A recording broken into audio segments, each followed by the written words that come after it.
Over half a century ago, a noted clinical psychologist named Dr. Helen Schucman began a journey which led to the publication of one of the most influential spiritual texts of modern times.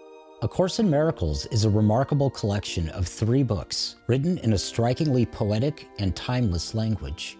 The entire thought system of the Course aims at resolving the totality of human suffering through the act of unconditional forgiveness. Dr. Schucman noted that she received guidance to her inner dictations, which she described as simply the voice. She stated that it was not an auditory phenomenon, which she would have regarded as hallucinatory, nor did she engage in a process typically characterized as automatic writing. However, she did describe what would perhaps be best summarized as a psychic connection with a spiritual intelligence.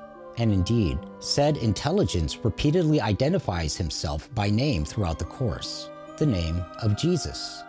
The Course makes the genuinely radical claim that all of human suffering, the dualistic world of birth and death, and indeed the physical dimensions of time and space, are illusory manifestations, originating from what it calls the tiny, mad idea. This is a kind of cosmological tale of mankind's metaphysical descent from an original, unfallen state of spiritual perfection, or perfect oneness, or unity.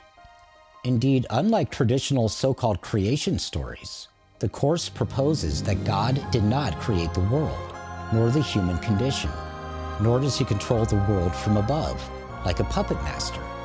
Rather, the entire phantasmagoria of human sensory experience, including the inevitable declines of our physical body, as well as manifestations of the most violent and destructive behaviors, are the result of what the Course calls the separation.